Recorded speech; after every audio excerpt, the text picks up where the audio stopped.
يعني كل واحد فينا عنده قصه. انا لو سالت اي حد من اللي حوالينا، عندك قصه، بدايه مشروعك هي قصه، التخبط اللي انت عشته عشان توصل للشغل ده قصه، حياتك نفسها فيها قصه وفيها محتوى وفيها كونتنت. اشتغل عليه وطوره وظهره للناس.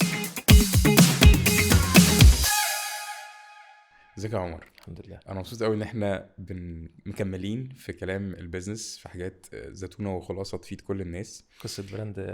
قصة براند. اه يس. اه وانت بتوريني اللوجوهات بتاعتك او مم. اللوجو والبراند ايدنتيتي وبتاع، حسيت ان اللي انت بتعمله ده قريب قوي من اللوجو، وكأن فيه شخصية كده من اللوجو. مظبوط. ممكن تقول لي، لان الموضوع معقد شوية، بنسمع براند ايدنتيتي، بنسمع براندنج. انا كواحد لسه ببدأ حياتي كستارت اب او كشغل، يعني الموضوع بسطهولي كده واحدة واحدة. يعني احنا مبدئيا لازم نبقى عارفين مين العميل المستهدف بتاعنا. يعني انا لما اجي ابيع منتج او خدمه حتى، لازم ابقى عارف مين اللي هياخدها، مين اللي هيستقبلها، مين اللي محتاجها، عشان اعرف اكلمه باللغه اللي هو مناسبه ليه.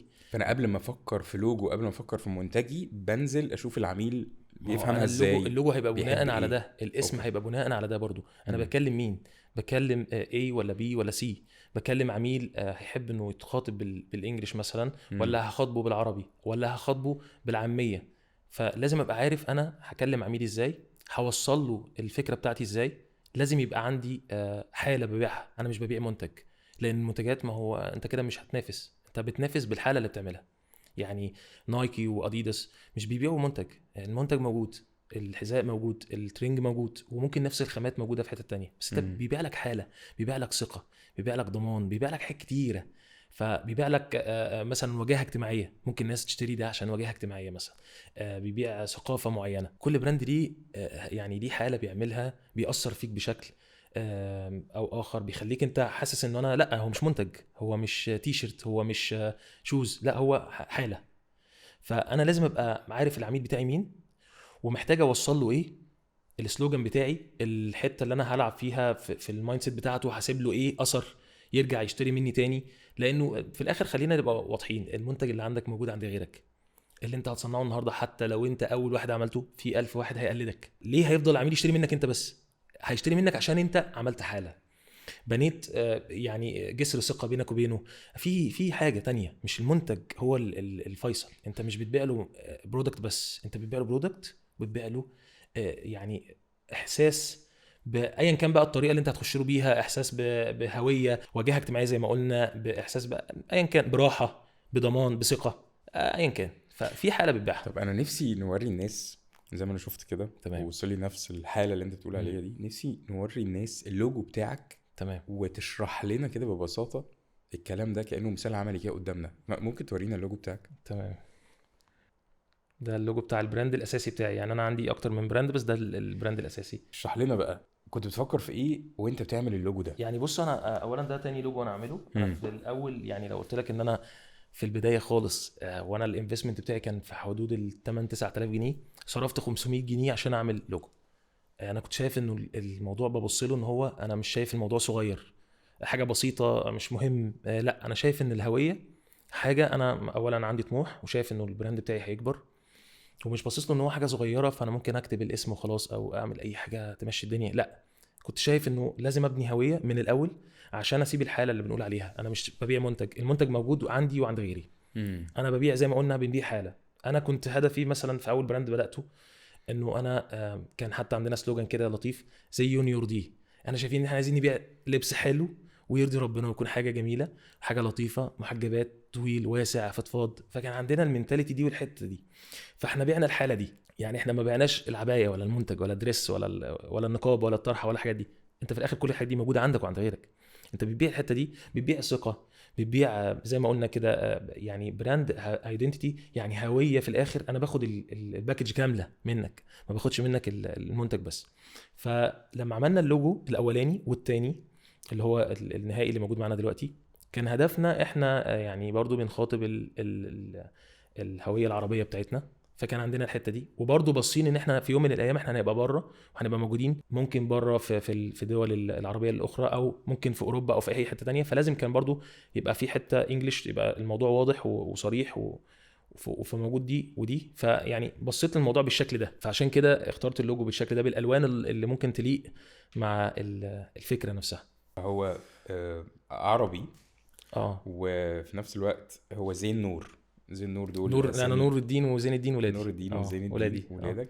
وكمان عشان يواكب اسواق كتير بس انا مش بس اخترت بره الاسم عشان كتير. اسم ولادي بس. انا عارف.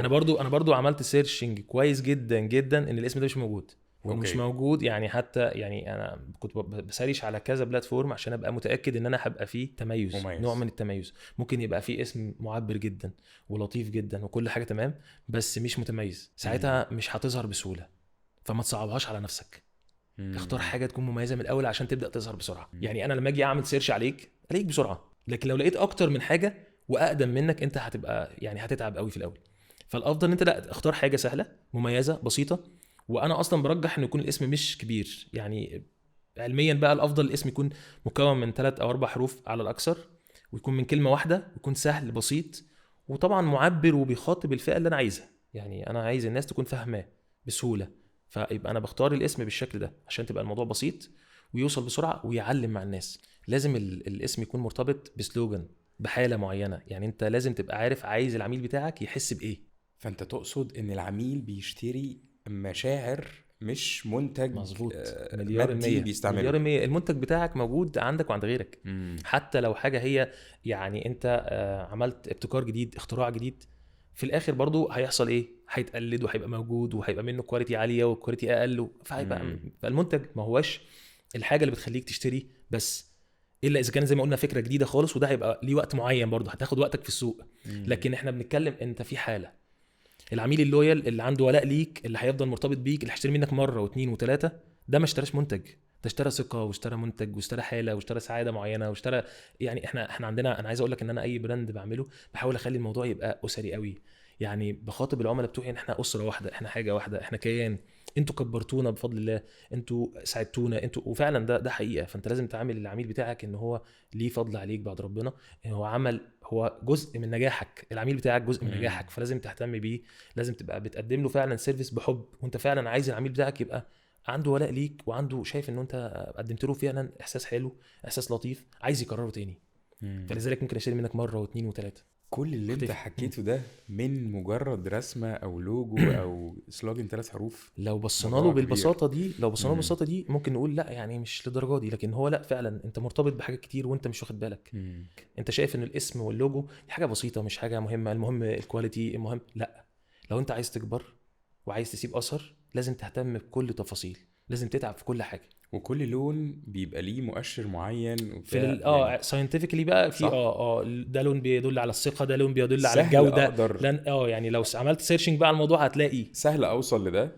سهله. يعني انا يعني اشوف اللون القريب ليا اللي بيوصل الحاله اللي انا عايز ما اوصلها. هو انا مثلا ده مش سهل هخاطب ولا صعب؟ مثلا معقد؟ رجاله مثلا في حاجه رجالي مثلا، نجيب واروح حاجه اعمل لون بينك بينك مثلا، يعني كده ما مش يصحش كده، احنا مش مثقفين قوي. ايوه. يعني كده مش داخله صح. فانا لازم برضو، انا عشان كده قلنا ايه في الاول، احنا بنقول مين عايزين مين، انت عايز تستهدف مين، هتكلم مين، العميل بتاعك فين. فلازم الحته دي يعني مهمه جدا. طب عمر، وانت بتقول في الاول كده في بدايه شغلك انت راس المال كان كله 5000 جنيه. 5000 جنيه بدات ب 5000 جنيه وصرفت غالبا 10% من ال 5000 لا انا جنيه دول كنت عملت اللوجو. مثلا يعني كم دوره راس مال كده بسيطه، وصلت يعني مثلا دورتين او حاجه زي كده، وصلت ان انا كان معايا زي 8 9000 جنيه حاجه زي كده، صرفت منهم 500 جنيه اعمل لوجو.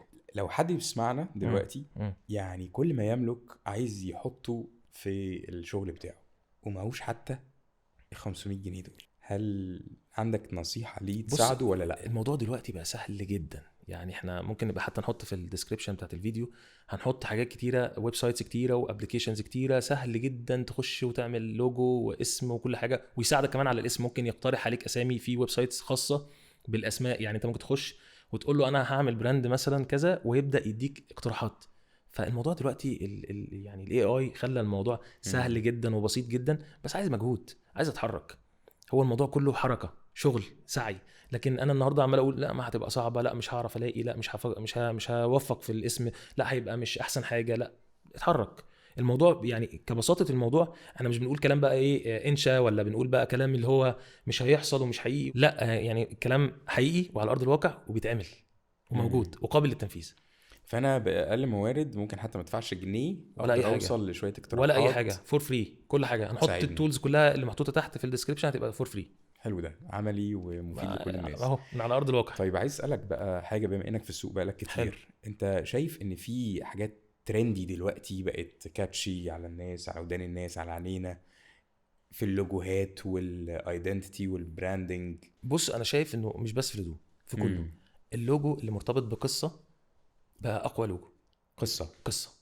يعني يعني شفنا حالات كتيره حوالينا وبراندات كتيره وما شاء الله نجحوا نجاح مذهل، وبدون دعايه وبدون اي حاجه، بالكونتنت والقصه، المحتوى والقصه. انت في الاخر شايف انه انا يعني انا شايف انه ربطت اللوجو بتاعي ايه ده بيعبر عن انا. يعني انا شفت اكتر من حد كان مثلا اللوجو بتاعي لما تيجي تساله طب انت اخترت اللوجو ده ازاي او قررت. انا وانا صغير رسمت، انا وانا صغير فكرت، حلمت، شفت. حتى الاسم ممكن يكون يعني ما هوش معبر قوي بس مرتبط بقصه، فالناس بتاثر فيها الحاله. وده اللي احنا قلناه في الاول، الاسم حاله. فانا عايشت اللي معايا الحاله، الطموح، الشغف بتاعي، انا دخلته جوه الاسم. فده بيخلي العميل بيرتبط بيك قوي، وبعد زي ما قلنا مش سهل ينساك. خلاص هو بقى انت بالنسبه له بقت حاله كبيره هو دخل فيها. حتى يعني في بعض البراندات لما بتيجي تغير اللوجو بتاعها او كده بتحصل لها مشاكل، لانه العميل مش قابل ده. يعني اكتر من براند حصل له دروب بسبب انه حاول يغير اللوجو. العميل اللويال اديداس برضو لما اللوتس الناس ما قبلتش اديداس، هي الثلاث خطوط اللي خلاص. مع ان الموضوع يعني بسيط قوي، موضوع بسيط بس لوجو تافه قوي. حاله هو مش قادر العميل اللويال، العميل اللي بيحبك ارتبط بيك. فدي ده لا شك فيه. عشان كده انا مهووس بقالي وقت كده بشارك تانك وقصص كتيره حلو جدا بقى في رياده الاعمال وستارت ابس وافكار مشاريع صغيره قوي. اكتر حاجه بتفرق معايا وانا بتفرج وبتفرق بشوف الشاركس بقى قاعدين، الناس اللي هم بيتعاملوا بارقام فلكيه في شغلاناتهم وجايين يطلبوا منهم فند. مظبوط. اول ما بيسمع قصه مع قبل صباح الخير وقبل ما حد يعرف نفسه ويعرف المشروع، اول ما زمان كنت مش عارف ايه اليوم شمروا كده وركزوا وهموا كده وبداوا يركزوا. فالقصه اهم ما في البراند زي ما انت بتقول. هو كانفستور عايز يحط فلوسه مع حد عنده حلم مش هيسيبه. انت لما بتحكي القصه وهو بيصدق القصه دي منك، فبيبقى عنده احساس ان انت مش هتجيف اب بسهوله. فكمستثمر انا هحط فلوسي معاك. لكن لو حد شايف انا والله انا عملت فكره جديده وهي دي بس ده يعني ده نقطه التميز عندي الفكره، لا معلش الفكره عندك وعند غيرك عادي جدا. الفكره بتيجي الكل. يعني لسه كنا بنتكلم قبل الحلقه في مكتب استشارات تجاريه كان عامل استشارات مجانيه. جاله قال لك يعني جالنا 5 عملاء قدموا فكره معينه، ال5 قدموا نفس الفكره وال5 ما يعرفوش بعض، وال5 فاكرين ان هم كل واحد فيهم فاكر انه الفكره دي هو الوحيد اللي يعرفها او اللي فكر فيها. فالانفستور او المستثمر عايز يحط فلوسه في ايه؟ عايز يحط فلوسه في حد واثق ان هو مش هيتراجع، هيكمل وهينجح وعنده ايمان بده. لو انت عندك قصه انت مش هتجيب بسهوله. انا عندي قصه وعندي حلم عايز اوصل له وهوصل له. لكن لو التميز بتاعي ان انا فكره او ان انا عملت بيزنس او ان انا بقيت اكسب فلوس او كده، ده مش تميز، ده حاجه كل الناس بتوصل لها. لكن صاحب القصه ما بيفرطش فيها بسهوله. حلو قوي ده يا عمر. نفسي نلخص كل اللي قلناه في الحلقه دي. حلو. لانه ده شايفه عمود اساسي كده في الشغل جدا. لو حد عايز يدخل في حته البراند ايدنتيتي او البراندنج لمنتجه او للخدمه اللي بيقدمها في شغله الخاص الاولاني وكده، تنصحه بايه؟ حاجات بسيطه عمليه يعملها النهارده مش بكره. خلينا نقول الموضوع يبقى بسيط عشان بس ما نقولش بقى لازم شركه ولازم ادفع ولازم اعمل. لا الموضوع بقى زي ما قلنا فور فري. هنحط شويه تولز تحت الفيديو في الديسكريبشن تسهل الموضوع عليك. تخش تختار اسمك الجميل وتختار اللوجو يكون مناسب مع الاسم، مع الهويه اللي قلنا عليها، مع الروح اللي هنتكلم بيها مع العميل. بعد كده هنخاطب عميلنا بنفس الروح دي، مش هينفع تتغير. يعني لو بدانا ان احنا نكلم عميل مثلا بفئه معينه وبنخاطبه باللغه الانجليزيه مثلا، خلاص احنا هنكمل هنا. لو بدأنا نكلمه باللغة العربية خلاص هنكمل هنا. خلاص اخترت اللوجو واخترت الاسم بتاعك، تعمل لنفسك الهوية بتاعتك وتثبت عليها. ممكن في ناس مع الوقت بيحصل لها نوع من الملل، يعني ممكن يزهق يقول اغير اللوجو. ما تعملش كده ابدا، دي حركة خطيرة جدا. في البداية على الأقل من 2 ل3 تثبت بنفس اللوجو بنفس الاسم. حتى لو انت مع الوقت حسيت ان في اسم جديد احسن او ان انا ممكن اغير في اللوجو حاجة، ما تلعبش في اي حاجة. خلي العميل الاول يعرفك، خلي توصل مم. للبراند ترتبط اويرنس الاول، بصورة ذهنية ارتبط معينة الاول مع العميل عند وبعدين العميل. ابدا حتى تعمل تيستنج. ممكن وانت بتغير اللوجو زي ما قلنا في شركات كتير، ممكن وانت بتغير اللوجو ما تعرفش تغيره، فتعمل تيستنج لو انت هتفكر في التغيير ده بعد كده. لكن في البدايه لا، اشتغل على نفس اللوجو على نفس تقصد الاسم. بتستنج ده مثلا اني اختبر رد فعل الناس على السوشيال على ميديا مثلا، الدوائر الصغيرة ممكن بتاعتي او او ممكن الناس على اللي حواليا، معارفي؟ او ان انا اعمل يعني اخد فيدباك كده من على البيج بتاعت البروجكت بتاعي او الويب سايت، او يعني اخد بس مم. تيست كده بسيط. تطلع رأي كده الناس صغير قبلتها اوكي، سريع. الناس ما قبلتهاش خلاص، لان انت في الاخر انت العميل هو رقم واحد عندك. مم. فانت اللوجو مش بتاعك، اللوجو ده انت بتعبر بيه عن الحاله قلنا اللي بنديها للعميل. حلو قوي. من كلامك انا برضو نفسي ازود نقطة كده، انه القصة، اخلق قصة او بيع القصة قبل ما تبيع المنتج والخدمة، وكأنك بتعيش ناس، لان احنا بنحب القصص هو انت مش بتخلق قوي. قصه، انت فعلا عندك قصه. انت كل واحد فينا عنده بروزها قصه، اقصد. انت اظهرها بس، صح. اشتغل عليها، احكيها. مم. انت عندك قصه، احكيها بس. يعني كل واحد فينا عنده قصه. انا لو سالت اي حد من اللي حوالينا، عندك قصه، بدايه مشروعك هي قصه، التخبط اللي انت عشته عشان توصل للشغل ده قصه، حياتك نفسها فيها قصه وفيها محتوى وفيها كونتنت. اشتغل عليه وطوره واظهره للناس صح. شكرا يا عمر، الحلقة يعني انا مبسوط ان مفيدة انا معاك. عملية، وعشان كده انت يا كمان رب. اخترت اسم الحلقات دي كلها ان هي تبقى قصة براند. براند. عايز مظبوط. اشجعك على الاسم ده، لانه فعلا يعني انا من دلوقتي ارتبطت بالحاجات دي، لاني قصة، هي قصة حقيقية صح متعايشة، صح. وده اللي بيفرق قوي مع الناس. شكرا يا عمر. العفو.